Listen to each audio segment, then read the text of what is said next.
Hey there, everybody. It's Pastor Jason. I'm glad you can join me for reading our daily devotional. Today we're in Genesis 7 and 8. We got a lot of noise going on. I just can't seem to get away from it. I got cars driving outside. I had lawnmowers earlier. I've got our assistant canine pastor chomping on a ball. You know what? Sometimes we just need to persevere when we read the word. Let us just get right to it today. 7 and 8 in Genesis. It's the account of the flood. Then the Lord said to Noah, "Enter the ark, you and all your household, for I have seen that you alone are righteous before me in this generation. You are to take with you 7 pairs, a male and its female, of all the clean animals, and 2 of the animals that are not clean, a male and its female, and 7 pairs, male and female, of the birds of the sky, in order to keep offspring alive on the face of the whole earth.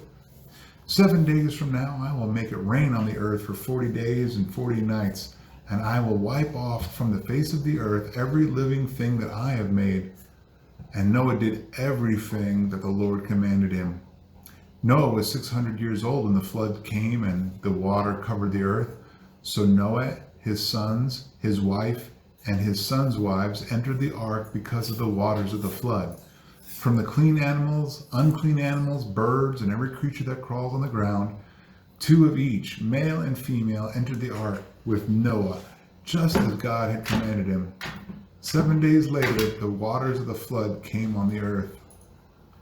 In the 600th year of Noah's life, in the 2nd month, on the 17th day of the month, on that day all the sources of the watery depths burst open. The floodgates of the sky were opened, and the rain fell on the earth 40 days and 40 nights. On that same day, Noah, along with his sons Shem, Ham, and Japheth, Noah's wife and his 3 sons' wives, entered the ark with him.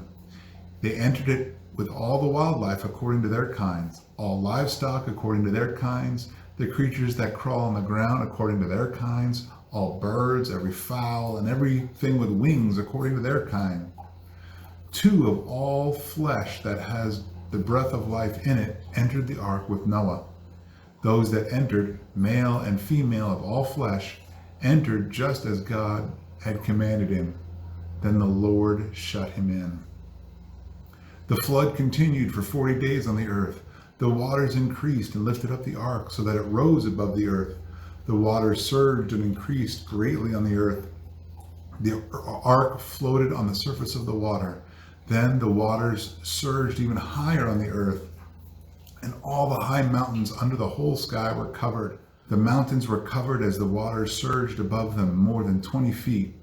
Every creature perished, those that crawl on the earth, birds, livestock, wildlife, and those that swam on the earth, as well as all mankind. Everything with the breath of life in its nostrils, everything on dry land died.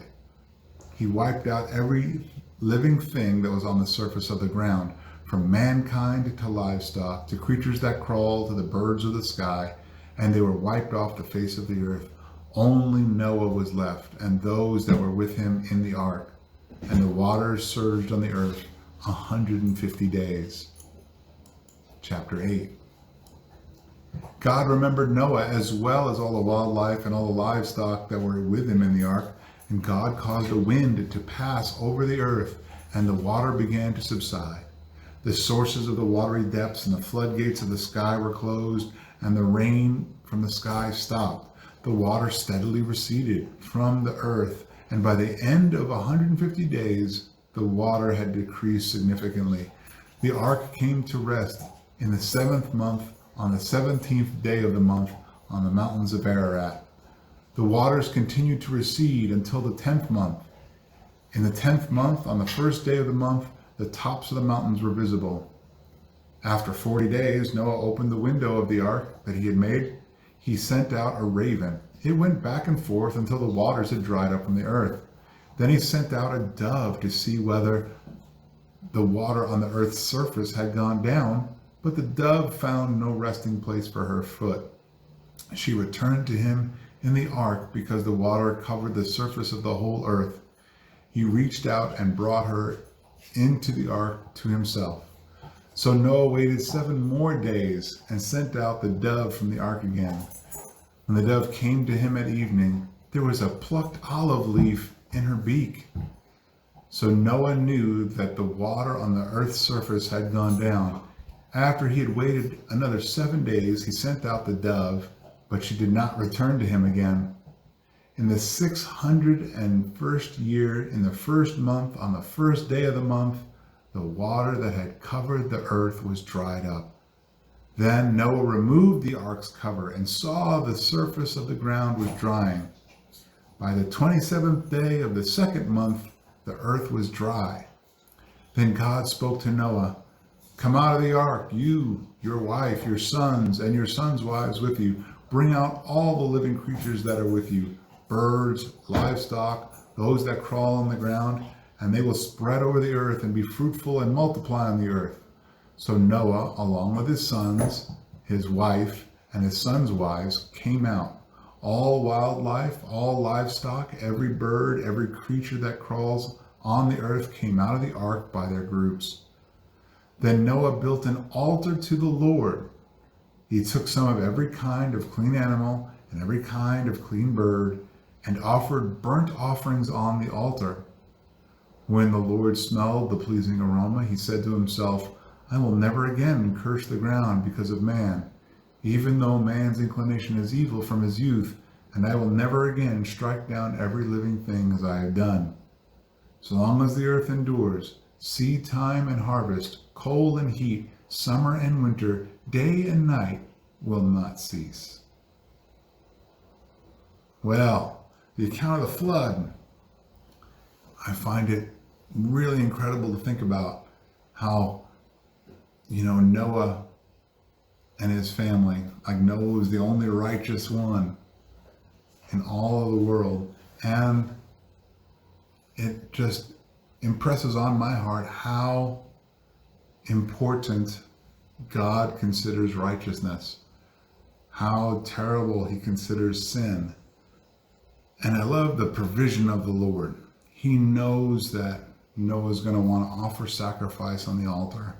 And so instead of losing out a whole species because there's only 2 of them, the Lord has him bring 7 of the clean animals.